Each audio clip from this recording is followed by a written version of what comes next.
Probabilities की understanding का आपकी ट्रेडिंग के अंदर एक बहुत बड़ा रोल होता है। और पिछली वीडियो में हमने देखा था कि किस तरह से आप अपना सेटअप जो है वो उसको बैक टेस्ट कर सकते हैं, उसमें से अपना विन रेट जनरेट कर सकते हैं। लेकिन इस विन रेट जनरेट करने के बाद भी अगर इवन अपना आप सेटअप बना भी लेते हैं और आपको एक पॉजिटिव विन रेट मिलने लग पड़ता है, आपका सेटअप जो मैथमेटिकली पॉजिटिव हो भी जाता है, फिर भी उसके बाद अगर आपको प्रोबेबिलिटीज की अंडरस्टैंडिंग नहीं है तो आप फिर भी सक्सेसफुल नहीं हो पाएंगे, क्योंकि आप कंफ्यूज रहेंगे, आपको पता नहीं चलेगा कि आपका सेटअप काम कर रहा है। अब इसमें जो सेकंड मोस्ट इंपॉर्टेंट चीज है बैक टेस्टिंग के बाद, वो प्रोबेबिलिटीज है। अगर इनकी अंडरस्टैंडिंग आपको है तो फिर आप जो है वो इसमें आपको पता चलेगा कि आपका सेटअप काम कर रहा है या नहीं कर रहा। तो ये सबसे इंपॉर्टेंट चीज है। अब आपने देखना है प्रोबेबिलिटीज बेसिकली पहले तो है क्या। प्रोबेबिलिटी बेसिकली आपको बताती है कि आपके सेटअप की आउटकम क्या हो सकती है। यानी अगर आपके पास एक 50% विन रेट का सेटअप है तो उसका मतलब है कि आपके सेटअप विन होने के चांसेस 50%। इसको अगर मैं मजीद डिटेल में जानना चाहूँ तो इसमें आपको उसका सीक्वेंस देखना पड़ेगा। यानी एक तो आपको पता चलेगा कि प्रोबेबिलिटी क्या, ये आपको बताता है कि आपकी टोटल चांसेस कितने हैं आपके सेटअप के विन होने के। फॉर एग्जांपल आपके पास एक 1:3 का सेटअप, अब आपकी जो विन होने के चांसेस है, मोस्टली जो आपका विन रेट होगा वो अराउंड 30% होगा, 35%। जैसे जैसे आप हायर रेशियो की तरफ जाते जाएंगे, मैंने आपको पिछली वीडियो में बताया था कि आपका जो विन रेट है वो ऑटोमेटिकली कम होता है। अब आप 1:3 में है तो आपको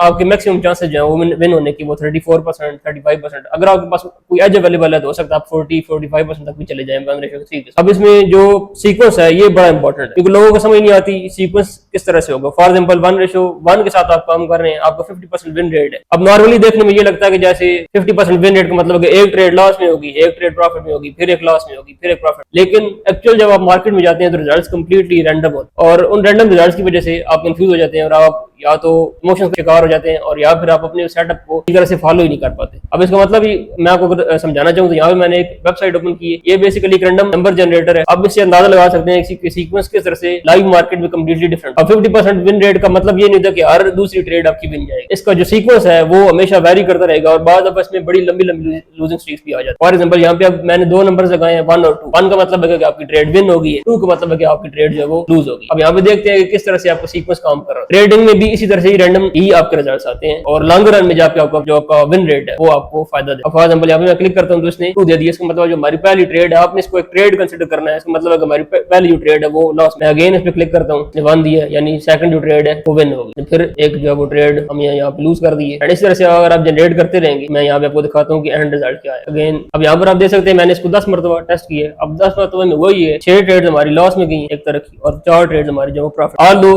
कि अब ये 50% विन रेट वाला सिस्टम है, लेकिन यहाँ पे अब 10 ट्रेड में क्या रिजल्ट आ रहा है कि आपने यहाँ पे लॉस किए, कि आपका विन रेट 40% है। हालांकि एक्चुअली मार्केट में ऐसा होता नहीं है। जब आप मार्केट में जाएंगे आप ट्रेड कर रहे होंगे, ठीक है, आपको यूं लगेगा कि 50% विन रेट वाला है तो 10 ट्रेड में से 5 तो प्रॉफिट में जानी चाहिए, लेकिन हमेशा ऐसा नहीं होगा। लॉन्ग रन में जब ये नंबर आपका 100 में जाएगा, 200 में जाएगा, यानी आप 100 ट्रेड एग्जीक्यूट कर चुके होंगे, 200 ट्रेड एग्जीक्यूट कर चुके होंगे, तो फिर आपका रिजल्ट मोस्टली 50-50 ही आ रहा होगा। यानी आपका 50% विन रेट ही आ रहा होगा। आपने आधी ट्रेड लूज की होगी, आधी ट्रेड जो विन की होगी, लेकिन होगा रिजल्ट प्योर रैंडम। हो सकता है बाद दफा ऐसा भी हो कि आप स्टार्ट करने जब शुरू करें आप 50% विन रेट, आपने बैक टेस्ट भी किया, वो सब कुछ किया, वो अपनी तरफ से आपने सब कुछ बिल्कुल ठीक किया, लेकिन जब आप स्टार्ट करेंगे लाइव ट्रेड करना, हो सकता है पहली 4 ट्रेड लूजिंग की स्ट्रीक लग जाए, हो सकता है पहली 4 ट्रेड विन में चली जाए। अब पहली 4 ट्रेड विन में जाने का ये मतलब नहीं है कि वो आपको सेटअप 100%, बैक टेस्ट में आपको डाटा को पता चल गया कि आपका विन रेट जो 50% है 100% वो नहीं है। हो सकता है पहली 10 ट्रेड विन में चली जाए, ऐसे भी सिनारियोज हो जाते हैं। या हो सकता है बीच में चलते चलते पहले आपको 50% विन रेट आ रहा हो, बीच में जाके एक टाइम ऐसा है कि आप कंप्लीटली लूजिंग स्ट्रीक चलने लग पड़े, उससे 8-10 ट्रेड तक भी लूजिंग स्ट्रीक की चल जाए। तो ये सिनारियो चलता रहेगा, रिजल्ट्स रैंडम रहेंगे, लेकिन जब आप बड़े नंबर्स पर जाएंगे तब जाके आपको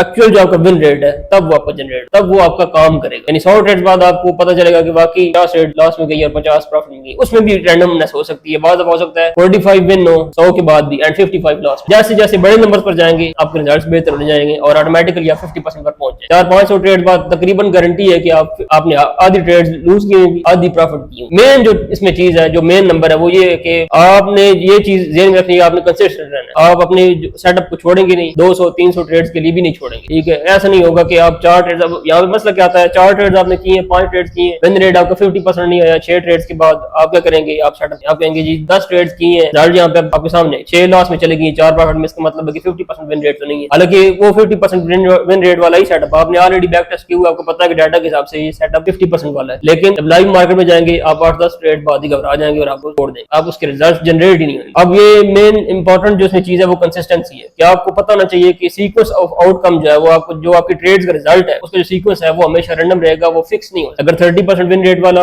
या 33% विन रेट वाला सेटअप है तो उसका ये मतलब नहीं कि हर तीसरी ट्रेड विन में जाएगी, लूजिंग स्ट्रीक्स भी होंगी, उसमें विनिंग स्ट्रीक्स भी होंगी। इसी तरह से अगर 50% विन रेट वाला कोई सेटअप है तो उसका ये नहीं मतलब कि हर दूसरी ट्रेड आपकी प्रॉफिट में जाए, उसमें भी again losing and winning streaks होंगी और उसमें रैंडमनेस रहेगी मार्केट। तो इस रैंडमनेस को अंडरस्टैंड करना, प्रोबेबिलिटीज को अंडरस्टैंड करना मार्केट में बहुत ज्यादा इंपॉर्टेंट है। अगर आपको ये समझ नहीं आएगी आप सेटअप को फॉलो नहीं कर पाएंगे। 4-5 ट्रेड बाद 10 ट्रेड बाद आप बोर हो जाएंगे या आप बिल्कुल मायूस हो जाएंगे और आपको लगेगा कि आपका सेटअप काम नहीं कर रहा, या हो सकता है आप बहुत ज्यादा ओवर एक्साइटेड हो जाएंगे किसी एक ही विनिंग स्ट्रीक, कोई एक विनिंग स्ट्रीक लगेगी और आपको लगेगा कि आपका सेटअप जो दुनिया का बेहतरीन सेटअप, और उसके बाद आप क्या करेंगे, आप ओवर रिस्क करने लग पड़ेंगे, आप ओवर लेवरेज करने लग पड़ेंगे और आप अपनी जो बेसिक रिस्क मैनेजमेंट की जो रूल्स हैं उनको तोड़ने लग पड़ेंगे, आप इमोशन की बेस पे ट्रेड करने लग। अब ये सारी चीजें होने लग पड़ेंगी अगर किसी भी इमोशन की एक साइड पर आप चले जाएंगे, आप चाहे वो ओवर एक्साइटेड हो जाए चाहे आप मायूस हो, दोनों सिनारियों में। तो आपने बेसिकली ये समझना है कि प्रोबेबिलिटीज रैंडम काम करेंगी, आपके रिजल्ट्स आपकी जो ट्रेड्स के हैं वो बेसिकली हमेशा रैंडम रहेंगे। आपका बेशक जितना अच्छा सेटअप इवन अगर आपका विन रेट 60-70% है, स्टिल कुछ टाइम ऐसा लाजमी बीच में आ सकता है जहां पे आपकी लूजिंग स्ट्रीक चलेगी, और वो लूजिंग स्ट्रीक का ये मतलब नहीं है कि आपका विन रेट 70% है, वो बस उस टाइम पीरियड के लिए क्या होगा कि आपका एक लूजिंग स्ट्रीक आपकी चल रही होगी एंड बाद में जब आप उसको कंसिस्टेंटली करते रहेंगे आपको पता चलेगा कि 5-6 महीने बाद आप देखेंगे कि आपको ओरिजिनल जो रिजल्ट्स आपके सेटअप के वो आपको मिल गए, आप एट द एंड प्रॉफिट में ही क्लोज करेंगे। लेकिन मेन चीज है कंसिस्टेंसी। वो 5-6 महीने गुजारे कौन, ये एक बड़ा मुश्किल काम है और नए लोग ये नहीं करते, वो 1 महीने 2 महीने के अंदर बोर हो जाते हैं और फिर वो मार्केट को छोड़ देते। ठीक है जी, दैट्स इट। ये आपने ध्यान में रखना है कि रैंडमनेस रहेगी, सीक्वेंस हमेशा आउटकम का डिफरेंट रहेगा और प्रोबेबिलिटीज की आपने अंडरस्टैंडिंग डेवलप करनी है, तब जाके आप मार्केट में कामयाब हो सकते हैं। अदरवाइज